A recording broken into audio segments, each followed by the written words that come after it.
नमो जन्मभूमी जिथे जन्मलो मी, नमो कर्मभूमी जिथे वाढिलो मी, नमो अलंकापूर भूमी जिथे ज्ञान पावितो झालो आम्ही, नमो भारत राष्ट्रभूमी जिच्या पडू इथून पुढे कामी आम्ही. अशा भारत मातेला वंदन करतो. आज ज्या महापुरुषाची आपण 482वी जयंती साजरी करतोय, असे हिंदू सूर्य मेवाड शिरोमणी, नरव्याघ्र चितोडाधिपती, आर्यकुल कमल दिवाकर, किती किती पदव्या देऊ त्या महाराणा प्रताप सिंह या महापुरुषाची आज 482वी जयंती आपण साजरी करतोय. त्या राणाप्रतापांना विनम्र अभिवादन. ज्या राणाप्रतापांना ज्या मातेने घडवलं ती मातृशक्ती म्हणजे महाराणी जयवंताबाई आणि त्यांचे पिताश्री महाराणा उदयसिंह यांनाही विनम्र अभिवादन.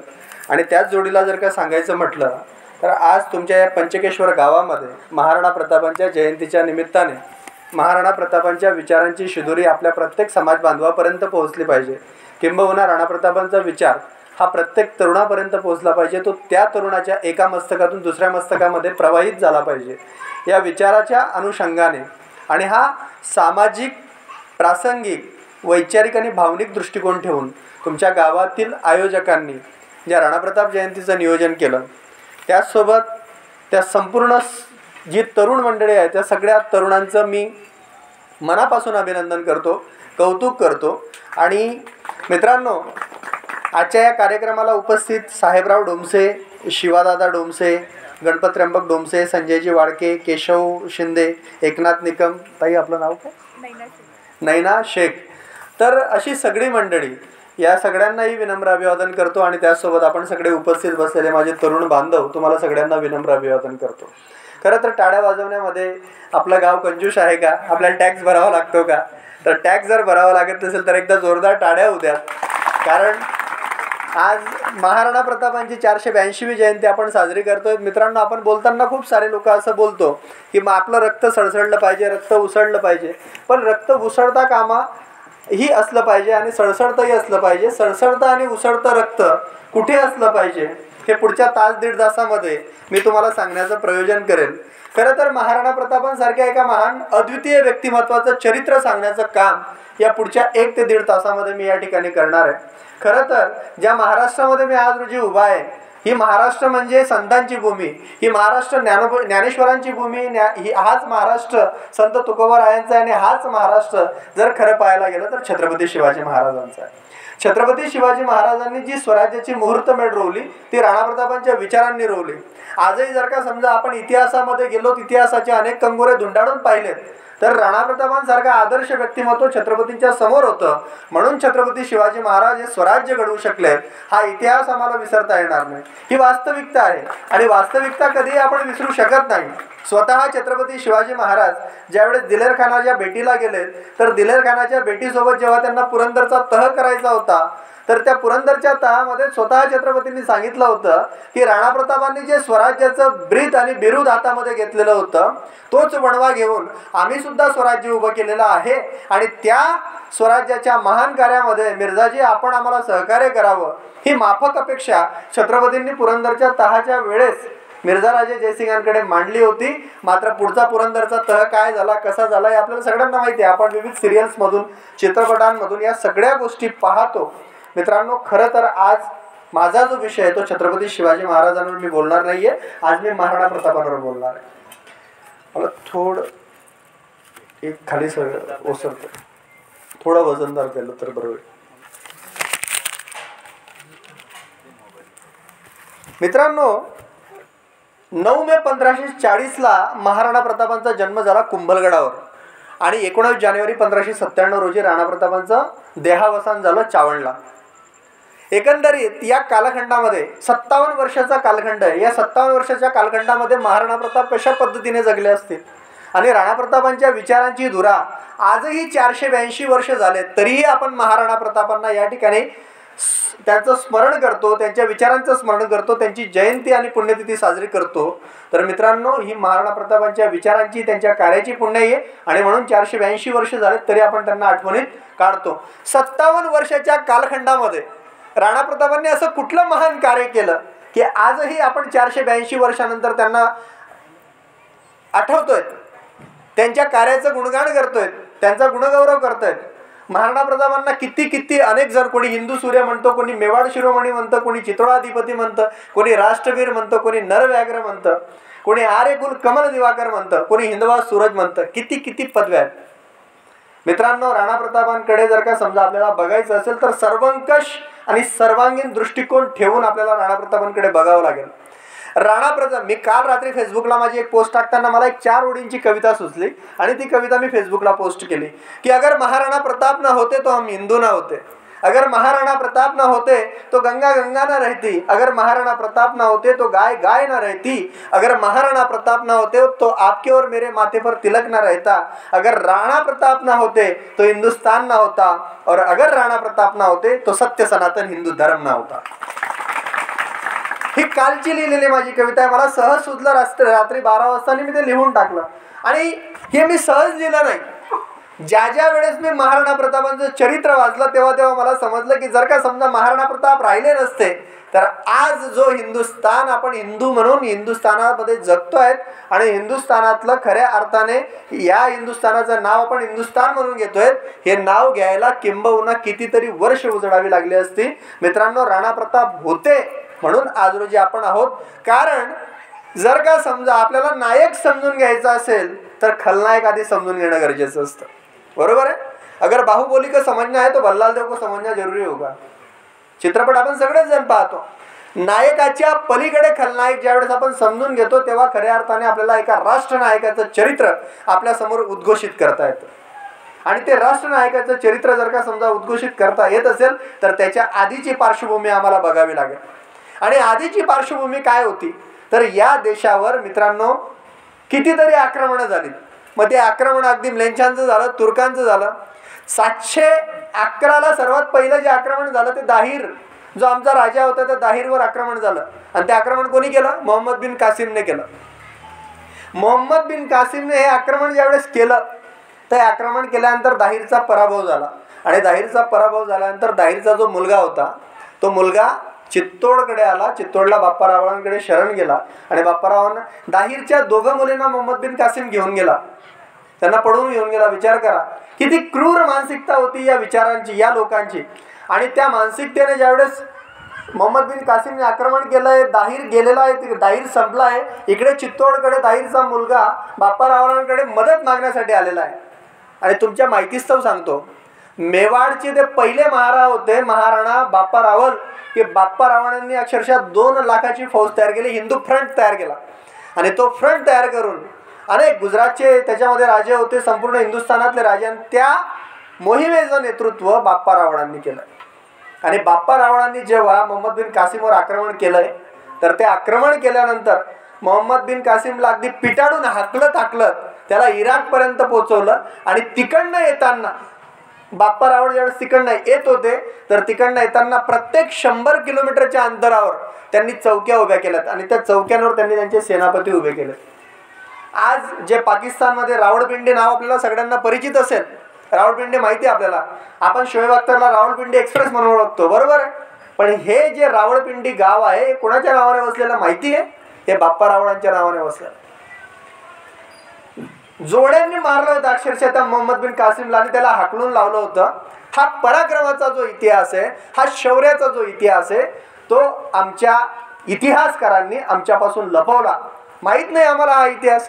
आम्हाला आजच्या आमच्या पाठ्यपुस्तकामध्ये पाठ्यक्रमांमध्ये काय शिकवलं जातं तर राणा प्रताप एका ओळीमध्ये, छत्रपती शिवाजी महाराज 1.5 पानामध्ये, गुरु गोविंद सिंग 2-4 ओळींमध्ये, याच्या पलीकडे शिकवले जात नाहीत. वास्तविक जर का समजा पाहायला गेलं तर आमच्या देशाचा इतिहास प्रचंड मोठा. आज महाराणा प्रतापांना आम्ही का मानतो? बाप्पा रावळांचं जे आक्रमण होतं, तुम्ही एक विचार करा, बाप्पा रावळांनी ज्यावेळेस मोहम्मद बिन कासिमवर आक्रमण केलं आणि त्याच्यानंतर त्याला इराकपर्यंत पिटाळून लावण्याचं काम केलं आणि जेव्हा तिकडनं ते प्रत्येक 100 किलोमीटरच्या अंतरावर चौक्या बसवत येत गेले, प्रत्येक हिंदू राजाला त्या ठिकाणी बसवत आले, त्याच्यानंतर 500 वर्ष एकही मुघल आक्रांताची शहामत झाली नाही की त्याने भारताकडे वाईट नजरेने बघितलं. आणि आमचा पराभव झाला, आमचं दुर्दैव झालं. 1192ला मोहम्मद घुरीसमोर पृथ्वीराज चव्हाणांचा पराभव झाला, हार पत्करावी लागली. पृथ्वीराज चव्हाणांनी क्षत्रियत्वाचं रघुकुल रीत सदा चली आई, प्राण जाई पर वचन न जाई, हे जे काही आमच्या मर्यादा आहेत ना, या मर्यादा तोडणं गरजेचं होतं. आणि या मर्यादा तोडण्याचं काम मित्रांनो राणा प्रतापांनी केलेलं आहे. आम्ही राणा प्रतापांना सर्वश्रेष्ठ का मानतो? आम्ही राणा प्रतापांची युद्धनीती, त्यांची कूटनीती, त्यांचे राजकीय डावपेच हे कधी समजूनच घेतले नाहीत. राणा प्रतापांचं नेतृत्व, राणा प्रतापांचं कर्तृत्व, राणा प्रतापांसारखा एक धाडसी राजा, तुम्ही एक विचार करा. राणा प्रतापांच्या सर्वांगीण व्यक्तिमत्वाकडे जेव्हा आपण बघतो तेव्हा एक गोष्ट लक्षात येते.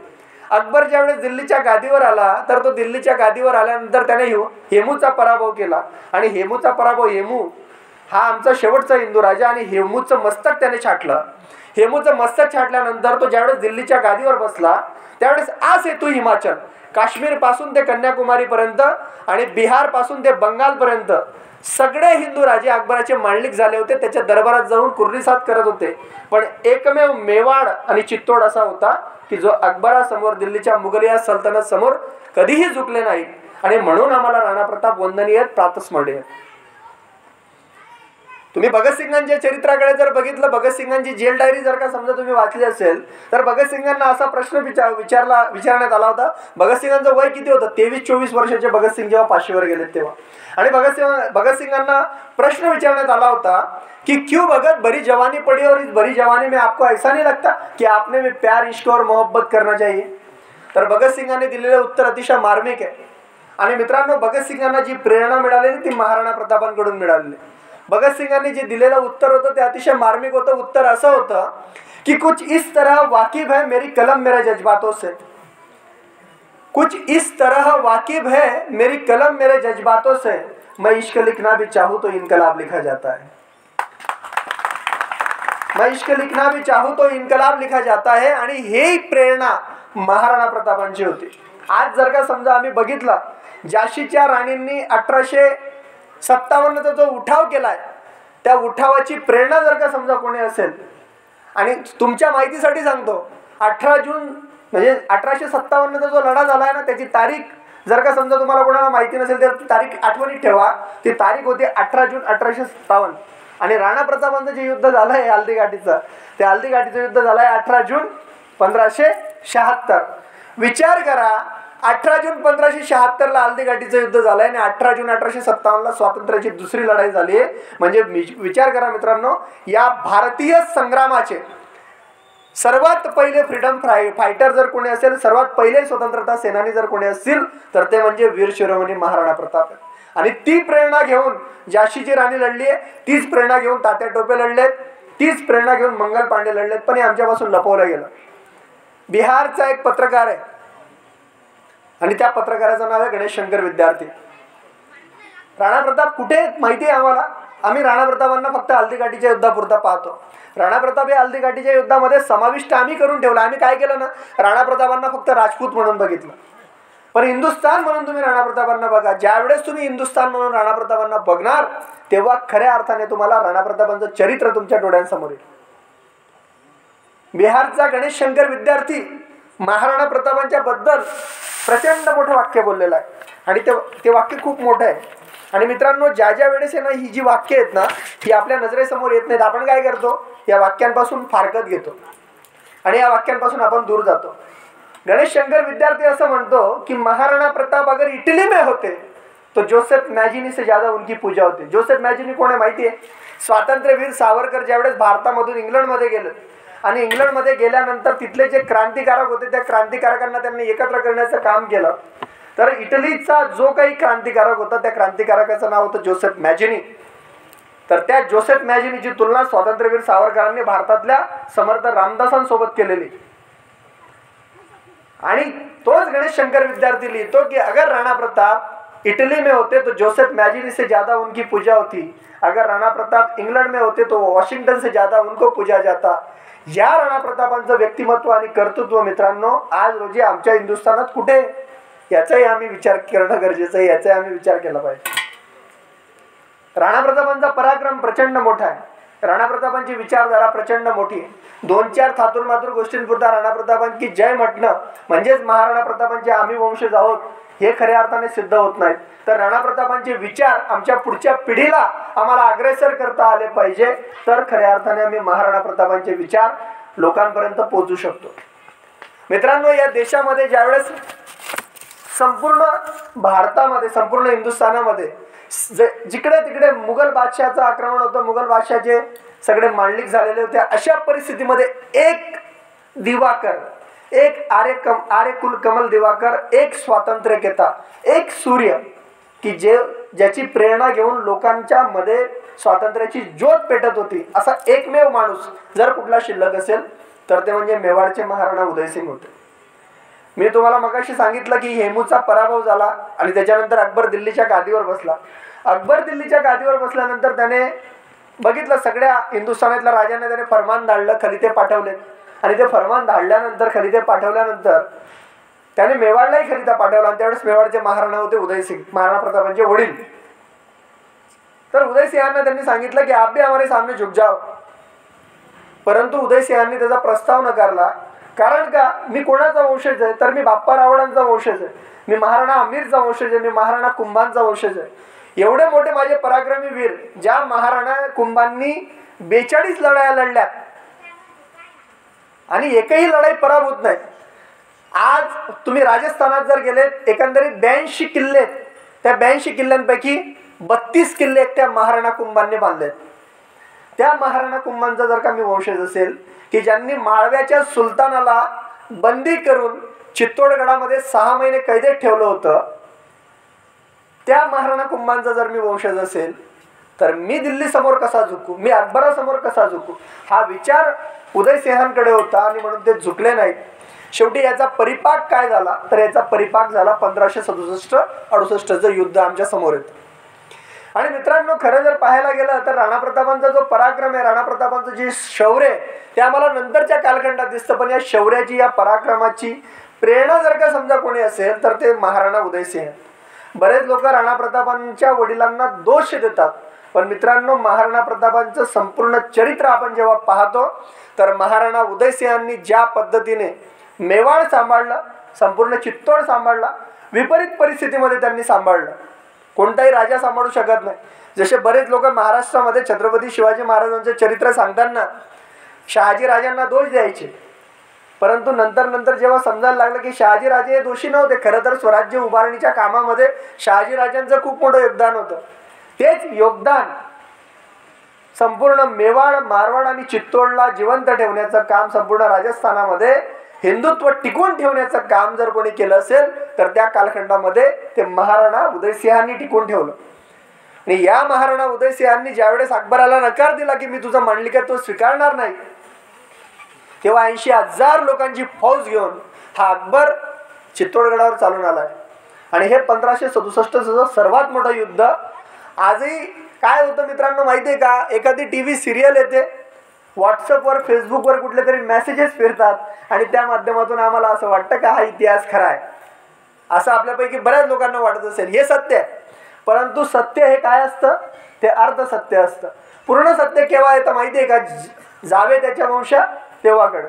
आणि जेव्हा आपण स्वतः जातो, स्वतः एखादी गोष्ट तपासून पाहतो, तेव्हा खऱ्या अर्थाने आपल्याला कळतं की हे सत्य काय आणि असत्य काय. आणि ज्या वेळेस अकबराने आक्रमण केलं, 80,000ची फौज घेऊन तो आलेला आहे, अशा वेळेस चित्तोडची घेराबंदी केलेली त्यांनी. आणि चित्तोड जो दुर्ग आहे, प्रचंड मोठा दुर्ग आहे, या चित्तोडची घेराबंदी केल्यानंतर बरेच महिने असंच चालतं की बैठ मेरे सामने मैं तुझे देखता राहू, आम्ही तुम्हाला पाहायचं, तुम्ही आम्हाला पाहायचं, असं सगळं चाललेलं. आणि या युद्धाचं नेतृत्व मित्रांनो जयमल राठोड, कल्ला राठोड आणि रावत पत्ता या 3 लोकांकडे महाराणा उदयसिंह सोपवतो. आणि खरं तर त्या कालखंडामध्ये 1567च्या युद्धामध्ये राणा प्रताप हे कुंवर होते, त्यावेळेस महाराणा उदयसिंह होते. पण अशा परिस्थितीमध्ये जयमल राठोड आणि कल्ला राठोडांनी जे काही सांगितलं, त्यानंतर उदयसिंहांनी ते ऐकलं आणि ते नंतर अरवलीच्या प्रांतांमध्ये निघून गेले. मित्रांनो, छत्रपती शिवाजी महाराज आणि महाराणा प्रताप या 2 लोकांमध्ये एक साम्य आहे. आणि ते साम्य कुठलं आहे माहिती आहे का, की सह्याद्रीच्या भूमीने छत्रपतींना तारलं आणि अरवलीच्या भूमीने राणा प्रतापांना तारलं.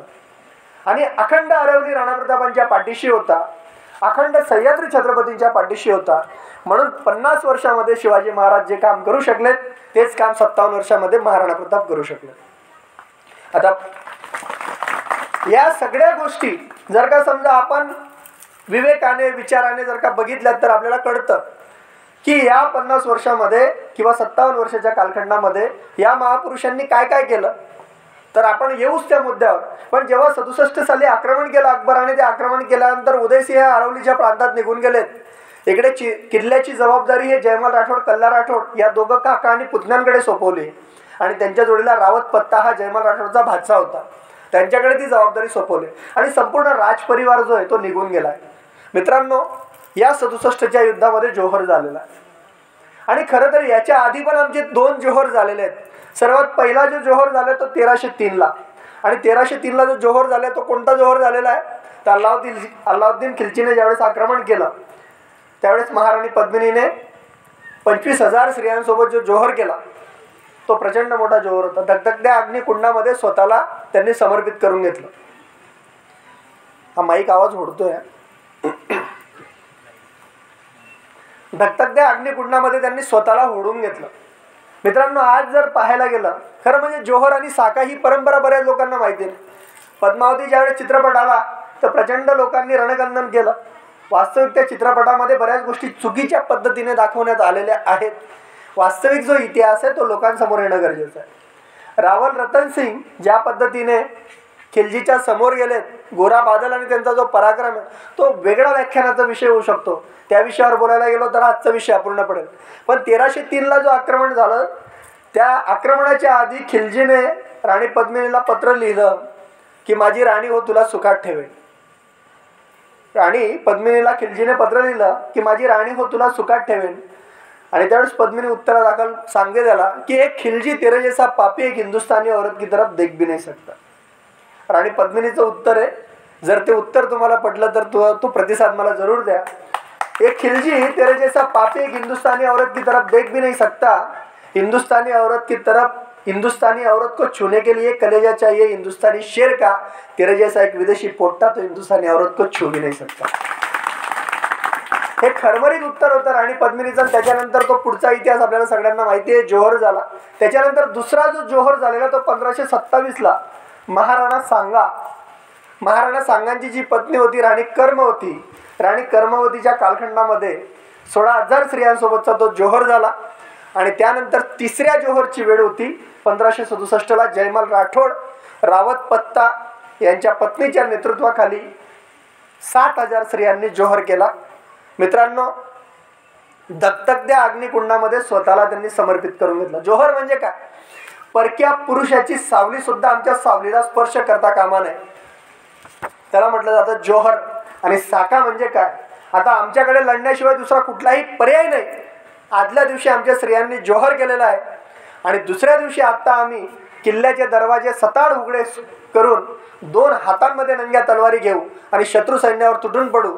अंगावर भगवं वस्त्र धारण करायचं आणि जोपर्यंत स्वतःच्या शरीरामध्ये रक्ताचा एकही थेंब शिल्लक असेल तोपर्यंत लढत राहायचं. याला म्हटलं जातं साका. या 2 ज्या आमच्या परंपरा आहेत, जोहर आणि साक्याच्या परंपरा, या परंपरा सुद्धा आम्हाला समजून घेता आल्या पाहिजे. तर 67ला जेव्हा त्याने आक्रमण केलं त्याने साबात लावलेली किल्ल्याला आणि ती साबात लावल्यानंतर, कारण चित्तोडगड फुटणारा नव्हता, तो सहजासहजी तुटणारा पण नव्हता, त्याने साबात लावली, तोफा टाकल्यात आणि तोफा टाकल्यानंतर किल्ल्याची भिंत थोडीशी हलली. पण एके दिवशी रात्री किल्ल्यावरून समोरच्या शत्रू सैन्याची टेहाळणी करत असताना जयमल राठोड हे सेनापती असतात, हे शत्रू सैन्याची टेहाळणी करतात. ती टेहाळणी ते ज्यावेळेस करत असतात तर ती टेहाळणी करत असताना मित्रांनो समोरून अकबर हे दृश्य पाहतो. अकबराच्या लक्षात येतं की हा जयमल राठोड दिसतोय आणि म्हणून अकबराकडे जी त्याची संग्राम नावाची जी बंदूक होती ती बंदूक त्याने हातात घेतली. ती बंदूक हातात घेतल्यानंतर त्याने निशाणा लावला आणि तो निशाणा लावल्यानंतर जयमल राठोडच्या पायाला ती गोळी लागली. जयमल राठोडचा पाय आदल्या दिवशी जायबंदी झाला. आदल्या दिवशी तो पाय जायबंदी झाल्यानंतर जयमल राठोडांना कळून चुकलं होतं आता युद्धाचा बिगुल वाजलेला आहे आणि युद्धाचा बिगुल वाजल्यानंतर आता आपल्याला लढण्याशिवाय पर्याय नाही. आणि म्हणून मित्रांनो राणी वसाला ते सांगितलं जातं की तुम्ही जोहरची तयारी करा, आम्ही उद्या किल्ल्याचे दरवाजे सताड उघडे करून साखा करणार आहोत. आदल्या दिवशी जोहर होतो, दुसऱ्या दिवशी रणांगणामध्ये जातात.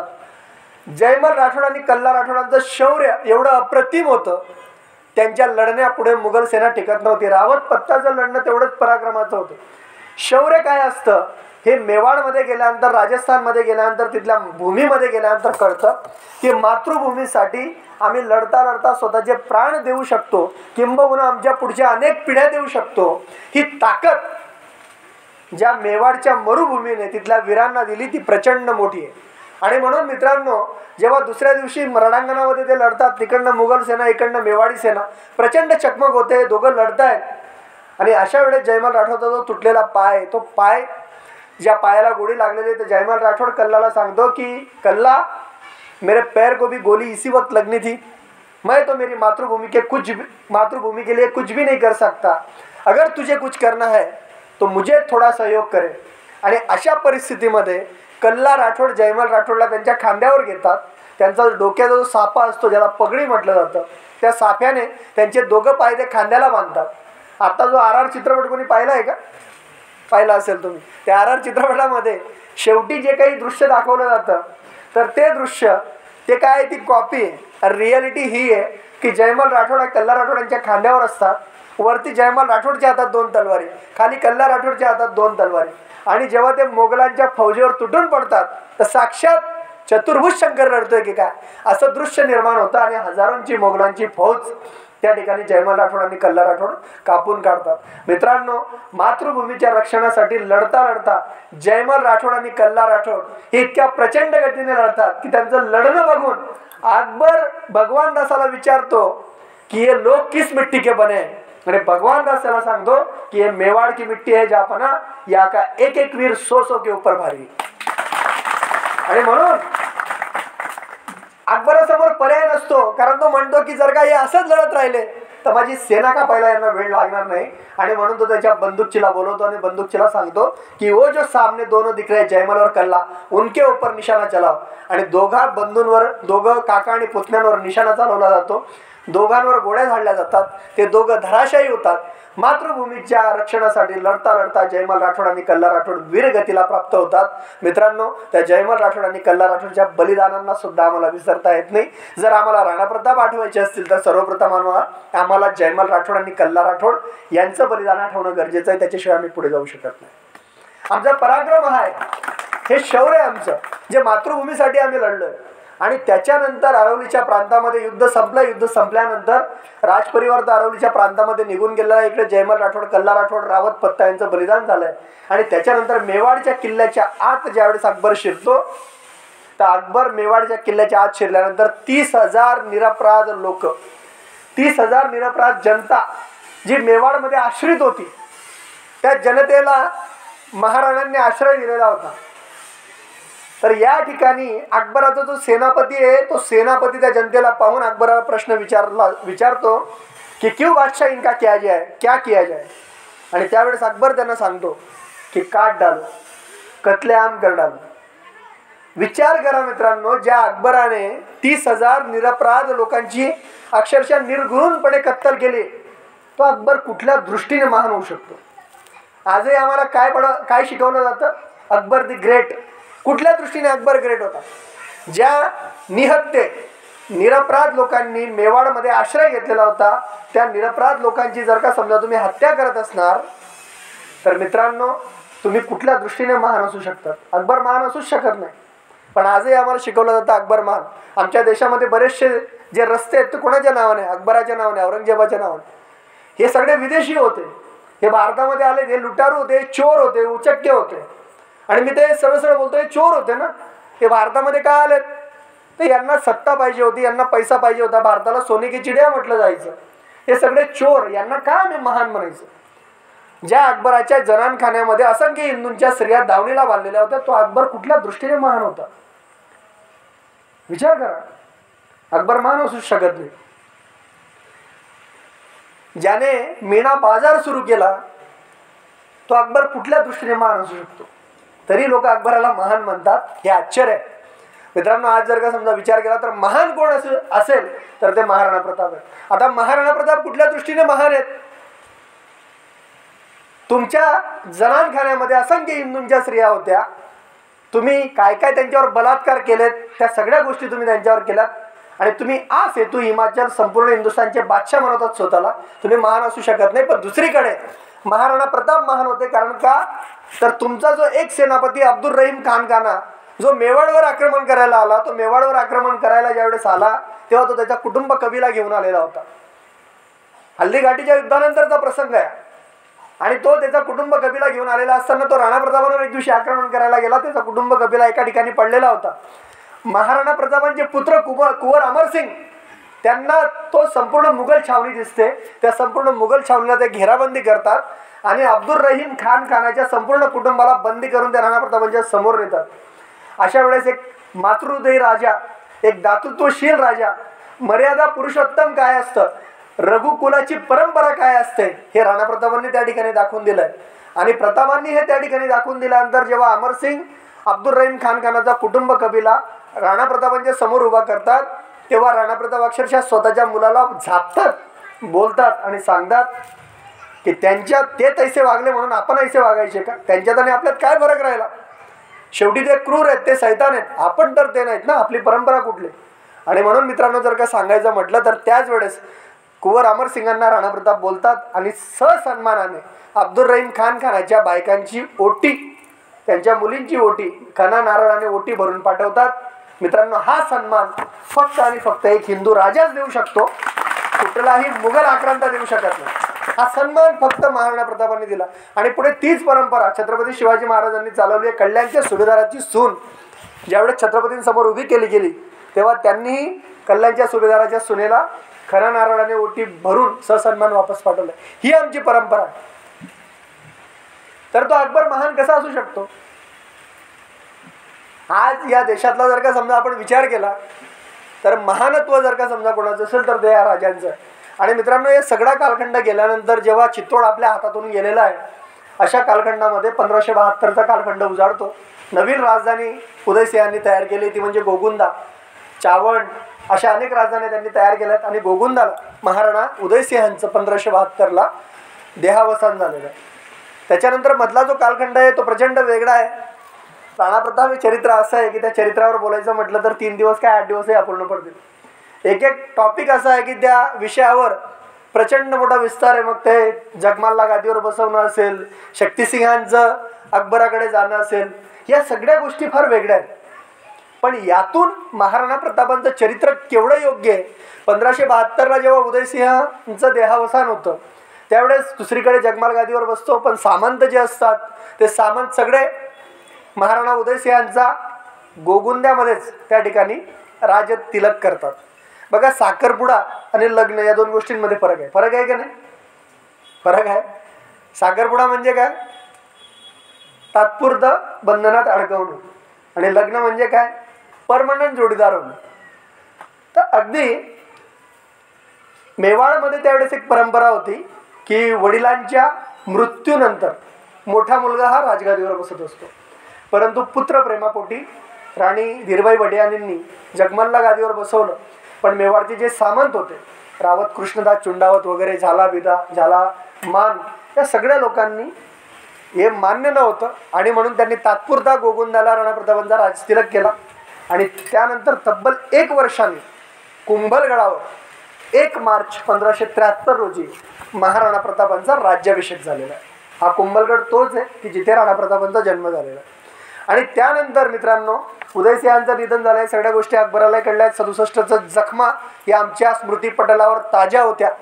30,000 निरपराध लोकांची कत्तल, जयमल राठोड, कल्ला राठोड, रावत पत्ता यांचं बलिदान ते आम्ही विसरू शकत नाही. तेवढ्यात अकबराने त्यांचा दूत पाठवलेला आहे. आणि अकबराने एकदा नव्हे तब्बल 4 वर्ष दूत पाठवले, 4 वेळा पाठवले. सर्वात पहिला जो दूत पाठवला तो राजा टोडरमल, दुसरा दूत पाठवला जलाल खान कोरची, तिसरा दूत पाठवला भगवान दास आणि चौथा दूत पाठवला मानसिंग. ज्यावेळेस छत्रपती शिवाजी महाराजांनी पुरंदरचा तह केला, तह करणं म्हणजे वाईट गोष्ट नसतं, बऱ्याच लोकांनी तह केला म्हणून महाराणा प्रतापांचे पुत्र अमरसिंग यांना दोषी ठरवलं आहे. आणि मी आता अमरसिंगांवरच पुस्तक लिहितोय. ज्या अमरसिंगांना इतिहासाने योग्य तो न्याय द्यायला पाहिजे होता तो न्याय दिलेला नाही. पण एवढा पराक्रमी होते अमरसिंग की महाराणा प्रतापांच्या 1 पाऊल पुढे. अमरसिंगांचा पराक्रम प्रचंड मोठा आहे. राणा प्रतापांपेक्षा जास्त लढाया अमरसिंगांनी लढल्यात. पण अमरसिंगांना इतिहासकारांनी बदनाम करून ठेवलं. ज्या पद्धतीने छत्रपती संभाजी महाराजांना अनेक इतिहासकारांनी बदनाम करून ठेवलं होतं, अगदी त्याच पद्धतीने अमरसिंगांना सुद्धा अनेक इतिहासकारांनी बदनाम करून ठेवलं आहे. परंतु आता लवकरच अमरसिंगांवर एक असं पुस्तक येईल जे संपूर्ण भारतामध्ये अमरसिंगांचं कर्तृत्व किती मोठं होतं की राणा प्रतापांना दिलेला जो शब्द होता तो त्यांनी कायमस्वरूपी टिकवत ठेवला. तर या सगळ्या गोष्टी लोकांसमोर येणं गरजेचं आहे. आणि म्हणून अकबराने 4 दूत पाठवले. जलाल खान कुर्ची असेल, टोडरमल असेल, भगवान असेल, मानसिंग असेल. पण राणा प्रतापांनी पद्धतशीरपणे या सगळ्यांना टोलवलंय, वापस पाठवलंय.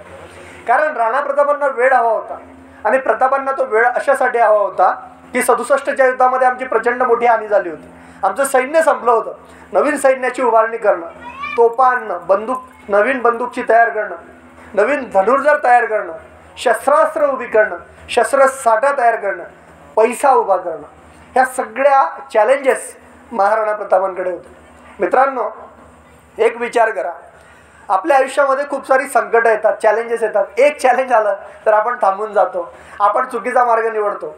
विचार करा त्यावेळेस राणा प्रतापांकडे चॅलेंजेस किती मोठे होते. आणि विशेष महत्त्वाची गोष्ट, महाराणा प्रताप जे राहिलेत ते अखंड आयुष्य अरवलीच्या जंगलांमध्ये, दऱ्याखोऱ्यांमध्ये, दगडांवर, धोंड्यांवर आयुष्य काढलंय राणा प्रतापांनी. अकबरासोबत जे लढलेत राणा प्रताप, 25 वर्ष 327 दिवस राणा प्रताप अकबरासोबत लढलेत. एवढा मोठा संघर्षाचा काळ ज्या माणसाचा असेल, तुम्ही विचार करा. आमच्या आयुष्यामध्ये 1 वर्ष 2 वर्ष संघर्षाची आलीत की आम्ही हारतो, आम्ही थकतो, आम्ही थांबतो आणि आम्ही सांगतो की बस पुरे झालं. आणि म्हणून आम्ही पर्याय काय निवडतो, तर बरेच लोक आत्महत्या करतात. कोणी रेल्वे ट्रॅकखाली जीव देतं, कोणी पॉयझन घेतं, तर कोणी चुकीचे मार्ग अवलंबतं. आणि मित्रांनो, आपण त्या ठिकाणी चुकीच्या मार्गाने आयुष्य संपवून घेतो. ज्या ज्या वेळेस तुमच्या आयुष्यामध्ये असे प्रसंग येतील की आता माझ्यासमोर पर्यायच राहिले नाहीत, तेव्हा तुम्हाला जर का समजा कोणाला आठवण्याची गरज असेल तर ते राणा प्रतापांचं चरित्र आठवा. मीही माझ्या आयुष्यामध्ये खूप वेळा फ्रस्ट्रेट झालो, डिप्रेस झालो. माझ्याही नजरेसमोर अगदी आपण म्हणतो ना, सब अंधेरा सामने आ गया था, अशा परिस्थितीमध्ये मीही हतबल झालो होतो. पण जेव्हा मी हतबल झालो तेव्हा मी राणा प्रताप चरित्र पुन्हा वाचलं. तेव्हा मी प्रतापांना पुन्हा आठवलंय आणि मी पुन्हा त्या चरित्रामध्ये घुसलोय. आणि मग मी आठवतो तो हल्दीघाटीचा कालखंड, मी आठवतो या हल्दीघाटीच्या 4 वर्ष आधीचा कालखंड. या 4 वर्षामध्ये राणा प्रतापांना जी काही चॅलेंजेस आली होती त्या सगळ्या चॅलेंजेसवर त्यांनी मात केली. आणि मित्रांनो, शेवटी त्यांना पण माहिती होतं की आता मला युद्धाशिवाय पर्याय नाही, अकबर माझ्याशी युद्ध करणारच आहे. आणि दिवस उजाडतो 18 जून 1576. 18 जून 1576चा जो दिवस होता हा प्रचंड भयानक आहे, प्रचंड मोठा आहे. अजूनही हल्दीघाटीमध्ये खोदकाम ज्यावेळेस चालू असतं, आता आपल्यापैकी काही मंडळी हल्दीघाटीला जाऊन आली, काही लोकांनी तिथली माती आणली असेल नसेल मला माहीत नाही. तिथली माती आणली का आपण? अच्छा, धन्यवाद.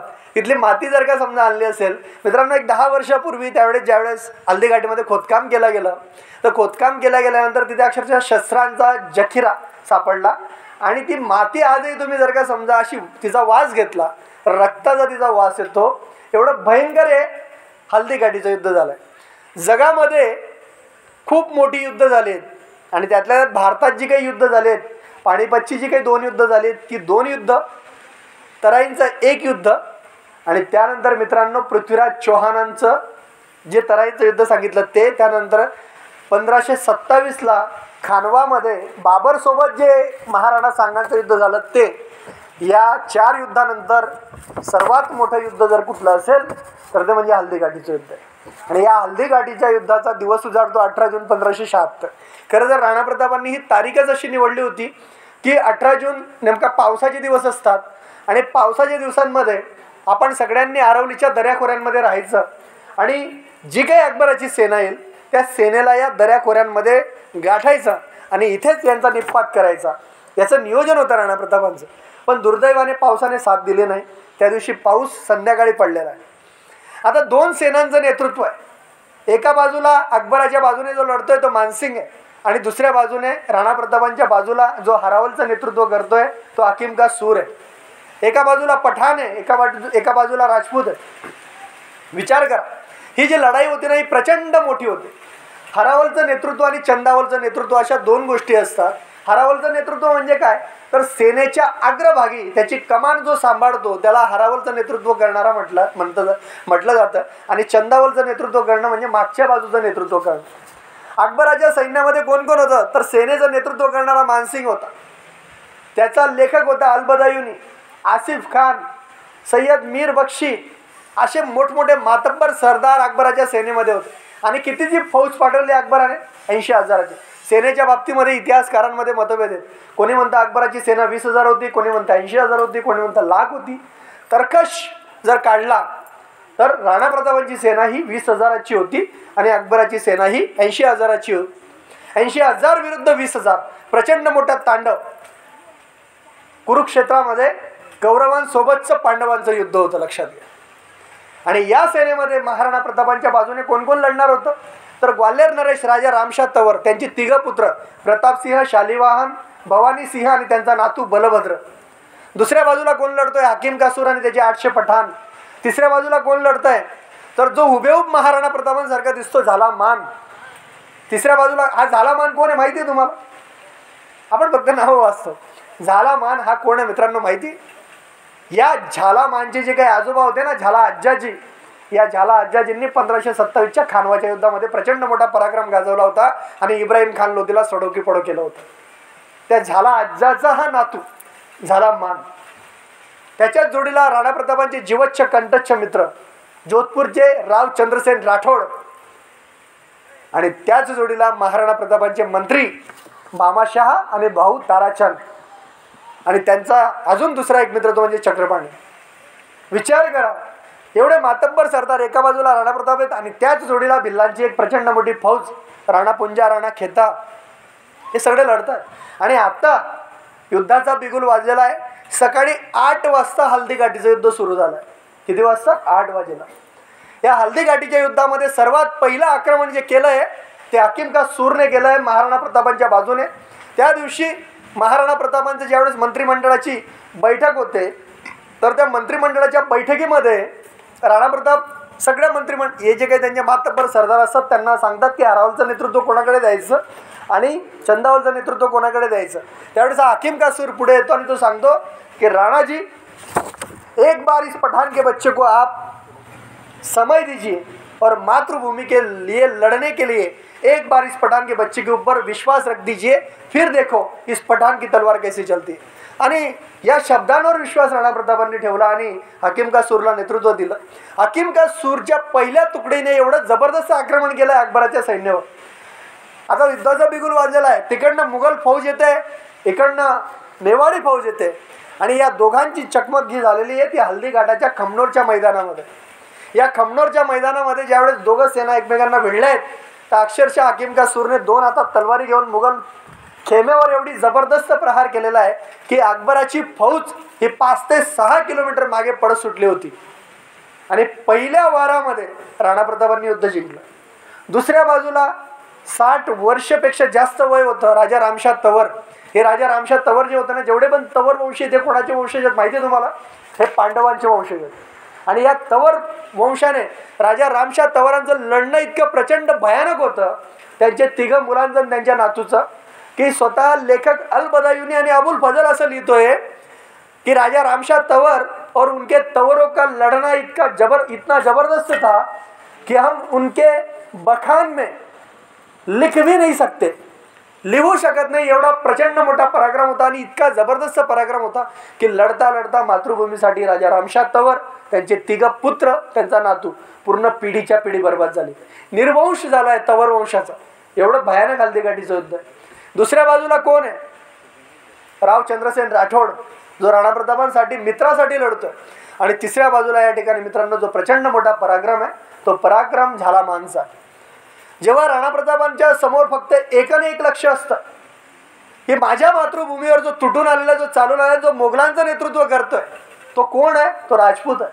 तुम्ही एक विचार करा, राजपूताला पराभूत कोण करू शकतं माहिती आहे तुम्हाला? फक्त राजपूत.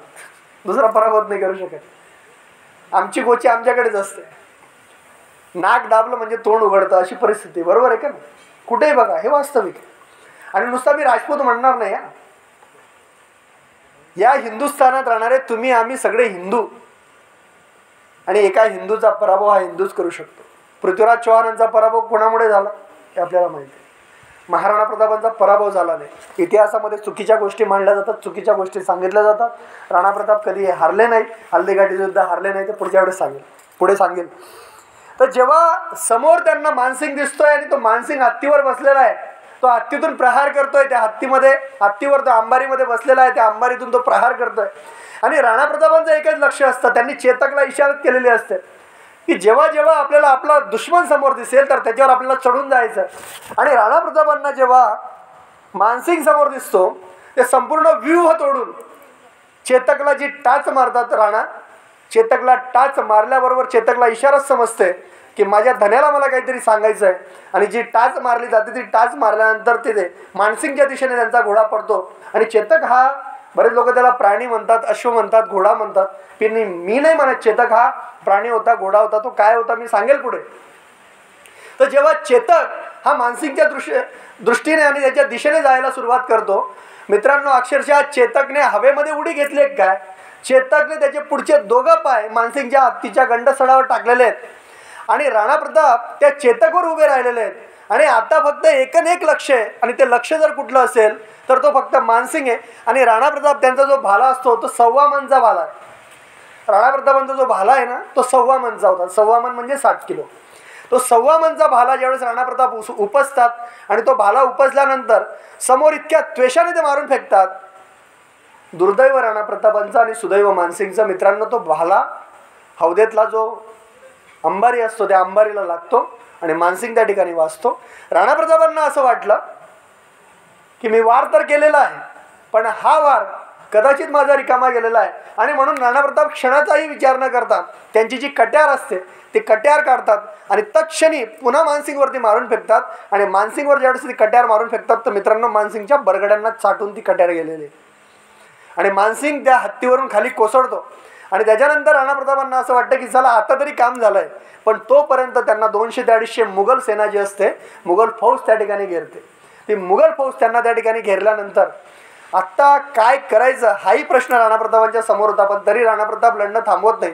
आणि हे त्यांच्यासारखाच दिसणारा, बिलकुल हुबेहूब राणा प्रतापांसारखा दिसणारा झालामान जो असतो त्याला हे कळतं. तो तत्क्षणी 2 हातांमध्ये माती घेतो आणि ती माती वरती फेकतो. ती माती वरती फेकल्यानंतर तो जो काही धुराडा उडलेला असतो तेवढ्या क्षणामध्ये ते महाराणा प्रतापांकडे जातात. महाराणा प्रतापांचं जिरेटोप, त्यांच्या अंगावरचं चिलखत, बदकर सगळे घेतात आणि ते सांगतात की राणाजी आप युद्धभूमी से निकल जाइए. राणा सांगतात की नाही, मी युद्धभूमीला पाठ दाखवणार नाही. युद्धभूमीला जो पाठ दाखवेल तो राणा कसला.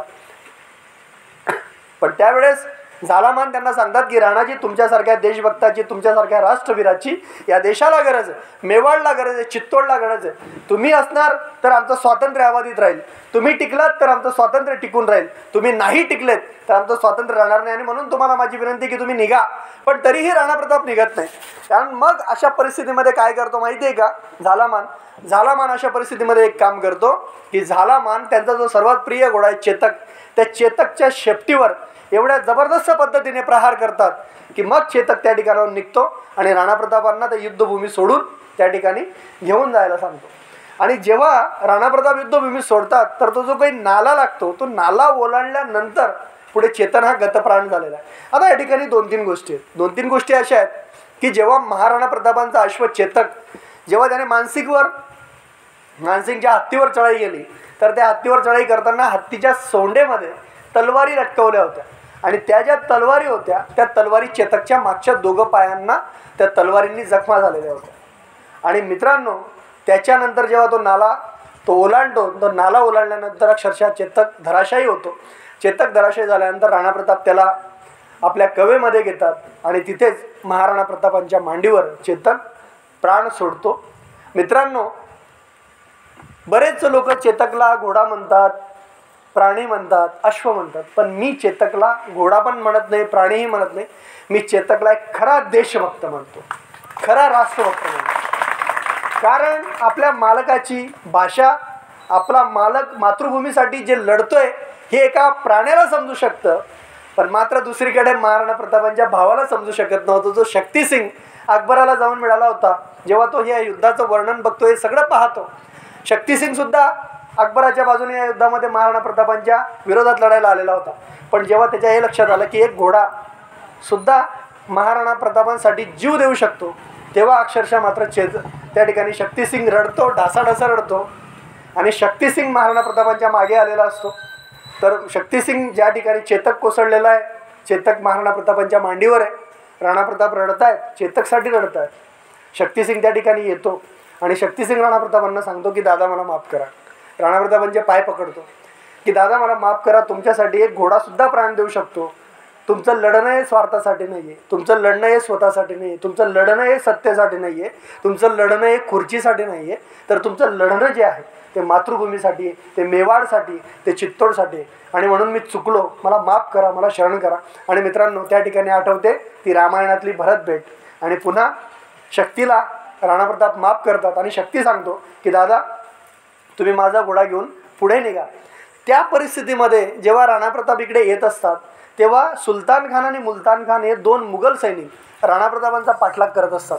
त्या मुघल सैनिकांना सर्वप्रथम शक्तिसिंग यमसदनी पाठवतो आणि त्याच्यानंतर पुढे राणा प्रतापांना त्याचा घोडा देतो. पण राणा प्रताप शक्तीकडून वचन घेतात की शक्ती मी जरूर इथून जाईल, पण तुला वचन द्यावं लागेल की तुला सर्वप्रथम माझा चेतकचा दफनविधी या ठिकाणी करावा लागेल. आणि शक्ती वचन देतो, चेतकचा दफनविधी करतो.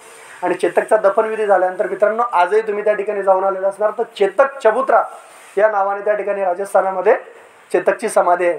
धन्य धन्य तो चेतक की ज्या चेतकसारखा एक महान देशभक्त या हिंदुस्थानला लाभला. आणि म्हणून जगात बघा, तुम्ही संपूर्ण जग बघा, जगामध्ये एकमेव असा चेतक घोडा आहे की ज्या चेतकवर गाणे लिहिले गेलेत, अन्य कुठल्याही प्राण्यावर लिहिले गेले नाही. ओ पवन वेग से उड़ने वाले घोडे, ओ पवन वेग से उड़ने वाले घोडे, मेरे सुहाग की लाज रखना, हे जे गाणं आहे हे फक्त चेतकवर बनू शकतं, अन्य कुठल्याही प्राण्यांवर ते बनलेलं नाही. आणि पुढे हा जो शक्तिसिंह जो राणा प्रतापांना सोडून गेलेला होता, या शक्तिसिंहाच्या वंशजांना आज रोजी शक्तावत म्हणून ओळखलं जातं. आणि शक्तिसिंह आणि त्यांची संपूर्ण 17च्या 17 मुलं पुढे महाराणा प्रतापांच्या सोबत येतात. मित्रांनो हल्दीघाटीचं युद्ध झालेलं आहे. या हल्दीघाटीच्या युद्धाचा दिवस 4 वाजता हे युद्ध संपलेलं आहे. आता ज्यावेळेस राणा प्रताप युद्धभूमी सोडतात तर युद्धभूमी सोडल्यानंतर ते पुढे कोल्यारी गावामध्ये गेलेले आहेत. आणि कोल्यारी गावात गेल्यानंतर राणा प्रताप सर्वप्रथम स्वतःवर प्रथमोपचार करतात. आता परिस्थिती अशी आहे की या कोल्यारी गावामध्ये प्रथमोपचार केल्यानंतर मुघल सेना इतर बितर झालेले, मुघल सेनेला माहिती आहे की राणा और राणा की सेना कब जाकर हमला बोल देगी हमें पता भी नहीं होगा. आणि ते भयंकर घाबरलेले आहेत. युद्ध संपलेलं आहे. एका बाजूला मुघल सेनेचा खच पडलेला आहे, दुसऱ्या बाजूला मेवाड सेनेचा खच पडलेला आहे. धराशायी जे जे मातृभूमीसाठी लढलेत ते वीरगतीला प्राप्त झालेत, प्रेतांचा खच पडलेला आहे. आणि मग मुघलांना त्यांच्या पद्धतीने दफनविधी करण्याचं काम आणि हिंदूंना त्यांच्या पद्धतीने अंत्यसंस्कार करण्याचं काम चाललेलं आहे.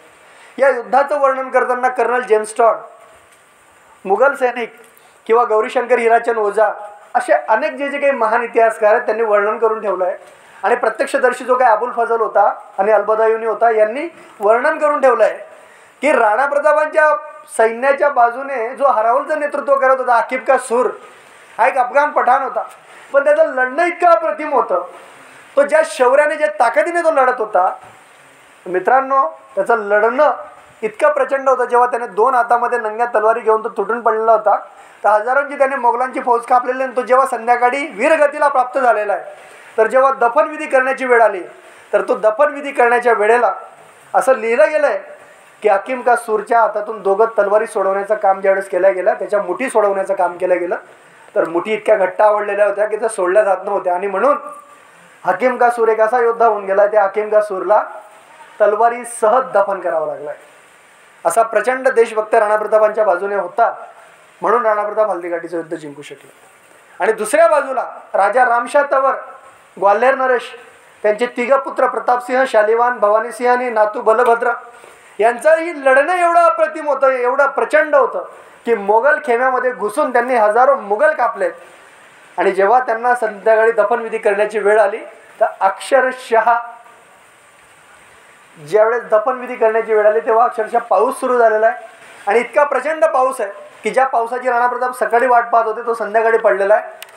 आणि इतकं भयंकर भीषण युद्ध झालेलं आहे की त्या भीषण युद्धामध्ये जेव्हा रक्ताचा सडा व्हायला जो पाऊस पडला, त्याच्यानंतर त्या खमनोरच्या मैदानामध्ये पूर्णतः जे पाणी जमा झालं ते रक्ताने माखलेलं होतं, रक्ताने जमा झालेलं होतं. आणि म्हणून त्याला आजही रक्ततला या नावाने ओळखलं जातं. तर इतकं प्रचंड मोठं युद्ध, या युद्धाचं अशा पद्धतीने जे वर्णन झालेलं आहे. या युद्धानंतर मित्रांनो जेव्हा राणा प्रताप कोल्यारी गावात गेले त्याच्यानंतर राणा प्रताप स्वस्थ बसलेले नाहीत. राणा प्रतापांनी पुन्हा रात्री आक्रमण केलेलं आहे. मेवाड ज्या शाही चौक्या होत्या त्या शाही चौक्यांवर आक्रमण केलेत आणि अकबराच्या सैन्याला सडोकी पडो केलं. बरेच इतिहासकार असं म्हणतात की राणा प्रताप हे हल्दीघाटीचं युद्ध हरलेत. राणा प्रताप हल्दीघाटीचं युद्ध हरले नाही. 18 जून 1576ला जे युद्ध सुरू झालं ते प्रत्यक्ष सप्टेंबर महिन्यापर्यंत चाललेलं. जर राणा प्रताप हल्दीघाटीचं युद्ध हरले असते तर अकबराने त्याच्यानंतर काय आक्रमणं केलीत?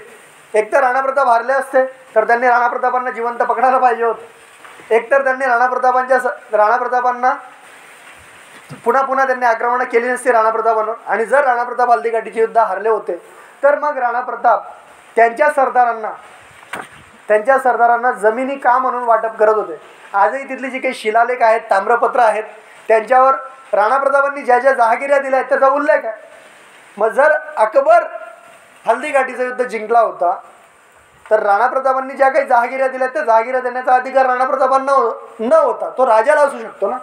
पण मित्रांनो, वास्तविक पाहता हे युद्ध राणा प्रताप जिंकले आहेत. आणि 400 वर्षानंतर एखादं न्यूज चॅनल येतं, हे न्यूज चॅनल आम्हाला सांगतं की राणा प्रताप हल्दीघाटी काय युद्ध जिते ते 400 वर्षानंतर. म्हणजे एखाद्या महापुरुषाच्या कर्तृत्वाला तुम्हाला न्याय द्यायचा असेल तर तुम्ही 400 वर्षानंतर द्याल, तेव्हा देऊ शकणार नाही.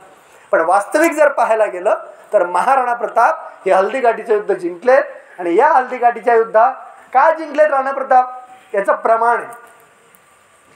राणा प्रताप जर हल्दीघाटीचं युद्ध हारले असते तर मानसिंग अकबराच्या दरबारात मोठ्या फुशारकीने गेला असता.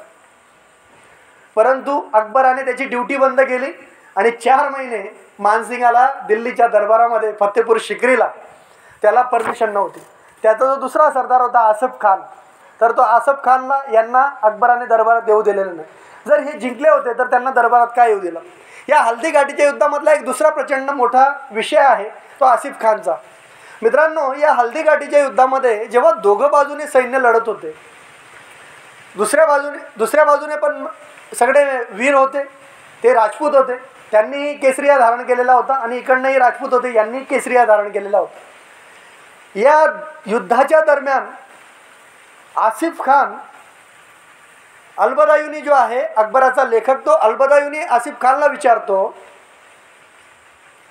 कि क्यों हुजूर, दोनों तरफ से राजपूत लड़ रहे हैं और दोनों ने ही केसरिया पहना है, इनमें से हमारे राजपूत कौन से है और उनके राजपूत कौन से, हम कैसे पहचाने?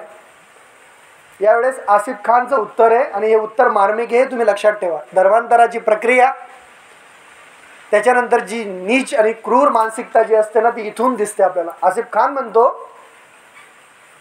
की तुम बस तीर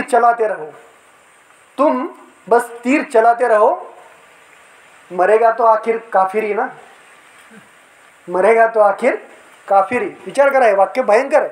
ज्यांना समजायचं असेल त्यांनी समजून घ्या. इतकी घाण आणि घाणेरडी मानसिकता ज्या अकबराची होती, ज्या अकबराच्या सेनापतींची होती, तो अकबर कुठल्या दृष्टीने मान असू शकतो? हे आसिफ खानचं स्टेटमेंट आहे. अनेक पुस्तकं बघा, त्या पुस्तकांमध्ये वाचा, हे आजही आपल्याला वाचायला मिळेल. आणि या हल्दीघाटीच्या युद्धानंतर मित्रांनो, नंतरचा कालखंड राणा प्रतापांना सापडलाय. आणि पुन्हा राणा प्रतापांनी जी विजयश्री आणलेली ती 1582-83ला. विजयादशमीचा दिवस, दिवेरचं युद्ध, प्रचंड मोठं युद्ध आहे. या दिवेरच्या युद्धामध्ये राणा प्रतापांचे जे चिरंजीव होते, त्या राणा प्रतापांच्या चिरंजीवांनी, अमरसिंगांनी प्रचंड मोठा पराक्रम गाजवलेला आहे. दिवेरच्या युद्धाबद्दल जर बोलायची वेळ आली तर कधीतरी आपण बोलूच. परंतु आज जर का समजा मला सांगायचं म्हटलं तर हे महाराणा प्रतापांचं हल्दीघाटीचं युद्ध प्रचंड मोठं होतं. दिवेरच्या युद्धावर कधीतरी आपण बोलूया, कारण दिवेरचं युद्ध हे 15-20 मिनिटात संपणारं युद्ध नाही. कारण दिवेरच्या युद्धामुळेच नंतर जे झालं 1572ला आणि 1576ला जे राणा प्रतापांनी हरवलेलं होतं, ते 1582-83मध्ये राणा प्रतापांनी पुन्हा मिळवलं. आणि काय मिळवलं राणा प्रतापांनी? तर 1583ला जे काही दिवेरचं युद्ध झालं, त्या दिवेरच्या युद्धामध्ये मित्रांनो, मला संपूर्ण मेवाड मिळवायचा. चित्तोड जो होता तो तर मुघलांच्या ताब्यात गेलेला होता. आणि आत्ता माझ्याकडे काय शिल्लक होता तर अरवलीचा प्रांत होता, गोगुंदा होता. फक्त 300 मैल एवढा प्रदेश राणा प्रतापांकडे शिल्लक होता. बाकी सगळं मुघलांच्या ताब्यात होतं. पण तरीही राणा प्रताप हारले नाहीत. पुन्हा नव्याने सेना उभी केली, नवीन सैन्य उभं केलं. आणि दिवेरचं जे काही युद्ध आहे मित्रांनो, त्या दिवेरच्या युद्धामध्ये त्या बैलोल खान लोधीचा जो पराक्रम, त्या बैलोल खान लोधीच्या पराक्रम, त्याला जे काही कापलं आहे, तिथे जो काही महाराणा प्रतापांचा पराक्रम आहे, त्याला उभा जो कापला आहे घोड्यासहित, तो दिवेरच्या युद्धामध्ये. आणि हे जे काही दिवेरचं युद्ध आहे, या दिवेरच्या युद्धाची कारणी मीमांसा अशी, हे संपूर्ण मानसोपचार पद्धतीने लढले गेलेले युद्ध आहेत. 2 युद्ध जगामध्ये मानसोपचार पद्धतीने लढली गेलेले आहेत. एक म्हणजे छत्रपती शिवाजी महाराजांनी प्रतापगडाच्या पायथ्याशी अफजल खान सोबत जे लढलेलं युद्ध ते, आणि दुसरं म्हणजे दिवेरचं युद्ध. या 2 युद्धांचा जागतिक क्रमवारीमध्ये 2 नंबर लागतो, 1 नंबर आणि 2 नंबर. भारताची ही सर्वश्रेष्ठ 2 युद्ध आहेत. म्हणजे विचार करा, सायकोलॉजिकल वॉरफेअर जे असतं ते या 2 महान राजांकडून आपल्याला शिकणं गरजेचं आहे. आणि याच दिवेरच्या युद्धामध्ये महाराणा अमरसिंगांचा सुद्धा पराक्रम आहे, तो प्रचंड मोठा आहे मित्रांनो. 1583ला ती विजयश्री राणा प्रतापांनी खिचून आणली. आणि त्यानंतर या 1583 ते 1597 या कालखंडामध्ये राणा प्रतापांना जो वेळ मिळाला, त्या वेळेमध्ये महाराणा प्रतापांनी शेतीची कामं केली. त्याच कालखंडामध्ये राणा प्रतापांनी नवीन महल, नवीन शहरं वसवलीत. राणा प्रतापांचा जो मित्र होता पंडित चक्रपाणी मिश्र, त्या चक्रपाणी मिश्राला त्यांनी राज्याभिषेक नावाचा ग्रंथ, विश्ववल्लभ नावाचा ग्रंथ, हे 2 ग्रंथ राणा प्रतापांच्या कालखंडामध्ये लिहिले गेले. त्याच्यानंतर मुहूर्तमाला आणि राज्याभिषेक पद्धती ही जी ग्रंथ आहेत ही पंडित चक्रपाणी मिश्राला सांगून राणा प्रतापांनी लिहिलेली ग्रंथ राणा प्रतापांनी सांगितली ती पंडित चक्रपाणी मिश्राने लिहिली. आणि विश्ववल्लभ हा जो ग्रंथ आहे, या ग्रंथामध्ये शेतकऱ्यांनी शेती कशी करावी, कोणत्या दिवसामध्ये कोणतं पीक लावावं, त्या पिकावर फवारणी कशी करावी, हे जे आहे ना, हे सगळं त्या विश्ववल्लभ ग्रंथामध्ये. आणि मित्रांनो, तुमच्या माहितीसाठी सांगतो, वॉटर हार्वेस्टिंग माहिती आहे ना तुम्हाला सगळ्यांना, तुम्ही सगळे शेतकरी आहात. माझे वडील शेतकरी नव्हते, माझी आई शेतकरी नव्हती, पण मी मजुराचा मुलगा आहे, त्याच्यामुळे वॉटर हार्वेस्टिंग मला माहिती आहे. मित्रांनो, या वॉटर हार्वेस्टिंगचे जनक जर कोणी असतील तर ते महाराणा प्रताप आहे. हे बऱ्याच लोकांना माहिती नाही. म्हणजे आमचे महापुरुष फक्त लढायांपुरता मर्यादित नव्हते. दुसरी महत्त्वाची गोष्ट, महाराणा प्रतापांनी चांदीचा व्यापार केलेला आहे, महाराणा प्रतापांनी जस्ताचा व्यापार केलेला आहे. म्हणजे उद्योगाकडे बघण्याची दृष्टी पण आमची असली पाहिजे, त्या महापुरुषांच्या चरित्राकडून आम्हाला मिळते. तर या सगळ्या गोष्टी या महाराणा प्रतापांच्या चरित्राकडून मिळतात. 1583 ते 1597 या कालखंडामध्ये प्रचंड मोठं काम हे महाराणा प्रतापांनी केलेलं आहे.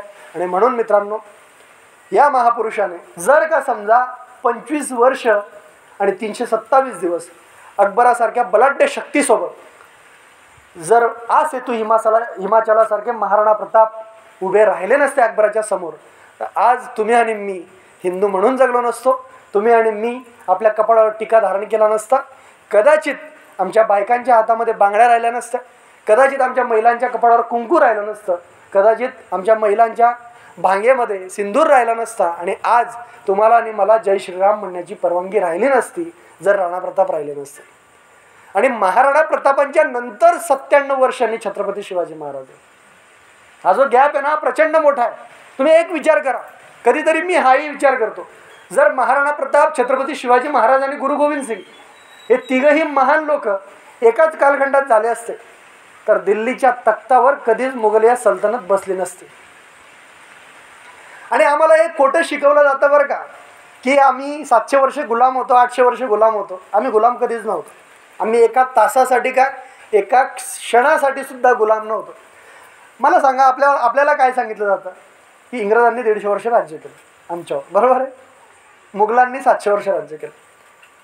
हिंदुस्थानातला असा एक एरिया दाखवा किंवा संपूर्ण हिंदुस्थान दाखवा की संपूर्ण हिंदुस्थानावर एक क्षत्रिय अंमल एखाद्या मुघल राजाचा दाखवा, एक क्षत्रिय अंमल. अकबरासमोर ताठ मानेने नितळ्या छातीने उभे होते महाराणा प्रताप.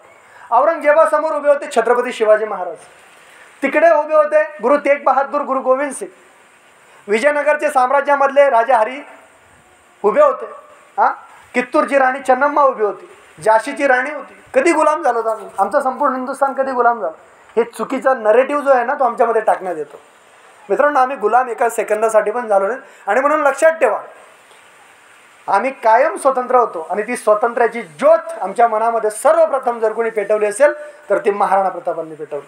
आणि म्हणून प्रातस्मरणीय आम्हाला Maharana Pratap first freedom fighter म्हणूनच आम्ही महाराणा प्रतापांकडे का बघतो. आणि अहो विचार करा ना, महाराणा प्रतापांचं व्यक्तिमत्व, त्यांचं कर्तृत्व किती मोठं होतं. अब्राहम लिंकन जेव्हा भारतात येणार होते तेव्हा त्यांच्या मातेने, काही कारणावश त्यांचा दौरा कॅन्सल झाला, त्यांच्या मातेला त्यांनी प्रश्न विचारला, काय आणायचं, आणू तर काय आणू? तर त्यांच्या मातेने सांगितलं, आणायचं असेल तर बेवाडची पवित्र हल्दी गाठीची माठी आणू. मग जगभर ज्या महाराणा प्रतापांचं चरित्र पोहोचलंय, त्या महाराणा प्रतापांना आम्ही आमच्या डोक्यात उतरवणं गरजेचं आहे. त्या महापुरुषाचे विचार जेव्हा आम्ही खऱ्या अर्थाने आमच्या आयुष्यामध्ये घेऊन चालू, तेव्हाच आम्ही खऱ्या अर्थाने यशस्वी होऊ. आणि मित्रांनो, या महान दिव्यात्माची प्राणज्योत 19 जानेवारी 1597 रोजी चावंडला महाराणा प्रतापांचं ज्योत मालवली, त्यांचं देहावसान झालं. अशा या महापुरुषाला शतशत नमन करतो.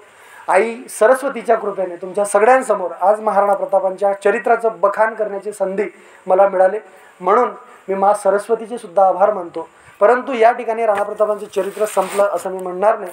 तर मित्रांनो, ज्या हल्दी घाटीमध्ये राणा प्रतापांचा प्रचंड मोठा पराक्रम आहे, त्या हल्दी घाटीची एक छोटीशी कविता आपल्या सगळ्यांसमोर प्रस्तुत करतो. आपल्या सगळ्यांची साथ मला मिळावी अशी अपेक्षा करतो आणि त्याच्यानंतर आपण पुढच्या कार्यक्रमाला या ठिकाणी विरमतो. मला पाणी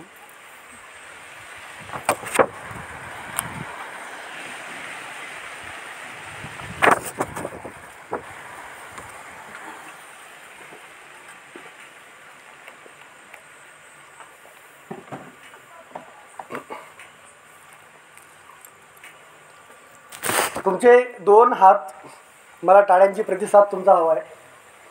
क्या चिंतन की बात करूं मैं, ये चिंतन का दौर नहीं. क्या चिंतन की बात करूं मैं, ये चिंतन का दौर नहीं. पढ़ते हैं इतिहास सभी पर करता कोई गौर नहीं. क्या चिंतन की बात करूं मैं, ये चिंतन का दौर नहीं. पढ़ते हैं इतिहास सभी पर करता कोई गौर नहीं. जहाँ कवि को मिले प्रेरणा उससे उत्तम थोर नहीं.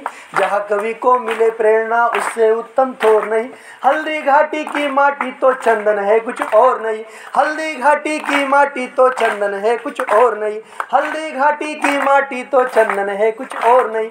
भारतवासी तिलक लगाकर गौरव से भर जाते हैं. भारतवासी तिलक लगाकर गौरव से भर जाते हैं. परदेसी भी नहीं घूमने तीर्थ करने आते हैं. परदेसी भी नहीं घूमने तीर्थ करने आते हैं. आन बान और स्वाभिमान जब नहीं किसी के पास बचा. मित्रांनो, ज्यांच्या हात अजूनही ओपन झालेले नसतील, खुले झालेले नसतील, त्यांनी जोरदार टाळ्यांच्या गजरात. आन बान और स्वाभिमान जब नहीं किसी के पास बचा.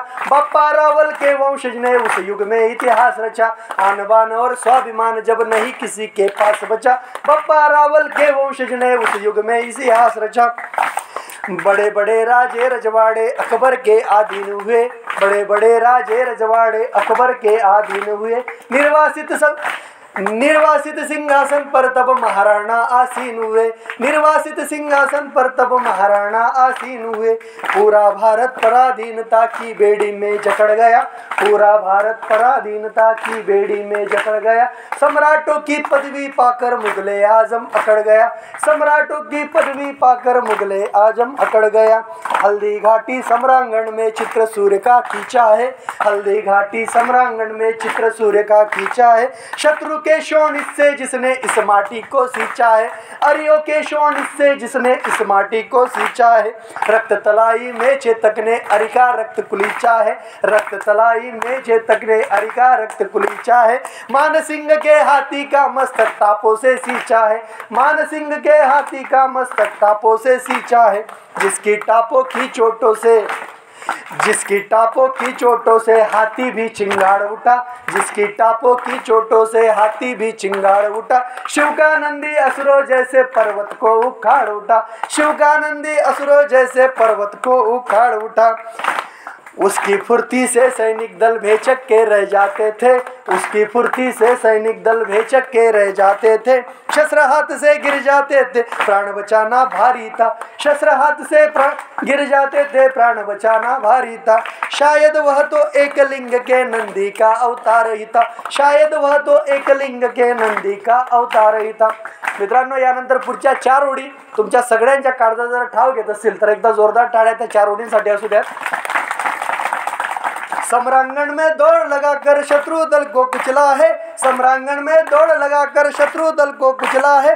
उबड़ खाबड़ रदनालों में 100 फीट तक उछला है. उबड़ खाबड़ रदनालों में 100 फीट तक उछला है. हाचे तक का आत्मदान तो युगो युगो पर भारी है. हाचे तक का आत्मदान तो युगो युगो पर भारी है. राणा ही नहीं पूरा भारत चेतक का आभारी है. राणा ही नहीं पूरा भारत चेतक का आभारी है. राणा ही नहीं पूरा भारत चेतक का आभारी है. धन्यवाद. मित्रांनो, यानंतर महाराणा प्रतापांचं या ठिकाणी ज्या महापुरुषाने प्रचंड मोठं काम केलंय त्या महापुरुषांबद्दल शेवटची एक राजबिरुदावली राणा प्रतापांची, आणि त्यानंतर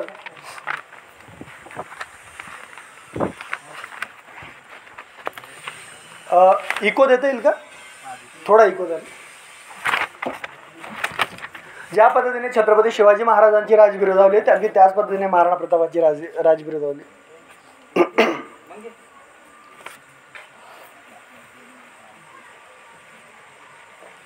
हॅलो, थोडा इको दे, इको.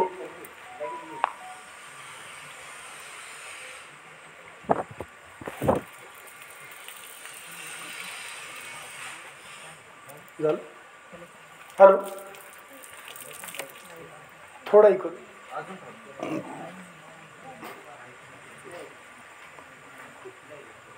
हॅलो, ठीक ठीक.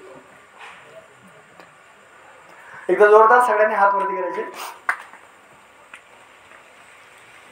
आर्य कुल कमल दिवाकर हिंदवा सूरज सूर्यवंशावतंस गोहिल कुल समोत्पन्नम कुमाण राज्यान्वये प्रातस्मरणीय प्रबल प्रखंड प्रबल दिवाकर स्वातंत्र्यकेता वीर हिंदू सूर्य हिंदू हृदय सम्राट श्रीमन महाराणा प्रताप सिंह की, श्रीमन महाराणा प्रताप सिंह की, श्रीमन महाराणा प्रताप सिंह की. बोलो भारत माता की, भारत माता की. वंदे वंदे वंदे. धन्यवाद. जय हिंद, जय भारत.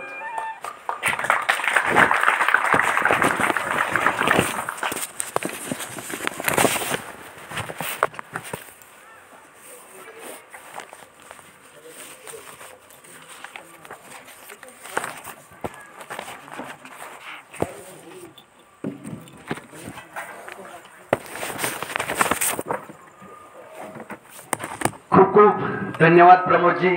आपल्या या विचारांची शिदोरी नक्कीच येणाऱ्या तरुण पिढीला महाराणा प्रतापांचे विचार येणाऱ्या तरुण पिढीला नक्कीच आत्मसात करतील यात काही शंका नाही. आपण या कार्यक्रमासाठी आलात आणि आपल्या या विचारांची शिदोरी या पंचकेश्वर गावामध्ये टाकली. आपल्या सर्वांचं या ठिकाणी मी खूप खूप असं धन्यवाद व्यक्त करतो. खरंच तर जयंती नाचून तर करायचीच आहे आम्हाला. खरं सांगायचं जयंती नाचून तर करायचीच आहे, पण त्यासोबत जयंती ही विचारांच्या शिदोरीने देखील आम्ही केलेली आहे. या ठिकाणी या सर्व तरुण पिढीचे मी खूप खूप असा